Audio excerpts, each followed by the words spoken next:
farmers are suffering too. So it's basically where these small legacy farmers who've been breeding these different strains, for a long time that have various different cannabinoids and terpenes, they're getting pushed out because the way the laws are set up with such high taxes and fees that basically that's all like a lot of people, I mean, it's basically getting passed on to the consumer, those high taxes. So the problem is like those taxes across the board, the dollar sign was the carrot for the cannabis industry, and so that moved the laws forward. But again, like you said, the patients don't win in that situation. So then we have news today that Pfizer just got over $6 billion or something in doing patents and stuff into the cannabis industry. But the thing that concerns me about that, like you're saying, is I would love to have insurance like cover that.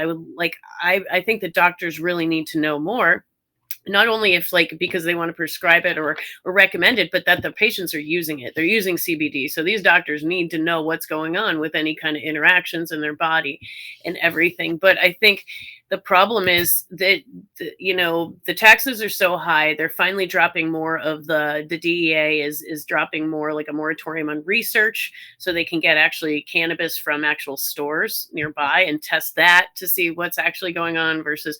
So I think it was such a built up crazy system, and as we put it into law and legalize it, there's a lot of challenges. And we always say follow the money, and that's what sucks is like, yeah, the patients lose out. And I think the patients are, when big pharma gets involved, I have been screaming this at the top of my lungs. I'm so sorry, but if you have been a doctor who for the last or 10 years ago was saying no, no, no, no, no, no, no, and now today you say, oh yeah, I think it works. I have no respect for you whatsoever, and have no respect for the knowledge base that you have. Whether you could tell me that maybe they've been enlightened. I don't think so. It's bullshit. They've only been enlightened by the fact that there's a dangling dollar out there and they don't want to miss their piece. It really ticks me off a little bit because, there are people that I know, who literally were so adamantly against, and now all of a sudden, wow, I was able to do a little research. No, you weren't. You just decided that you were going to partner with a friend of yours that has a business down the street and you're going to make a buck. And that leaves the patient on the battlefield.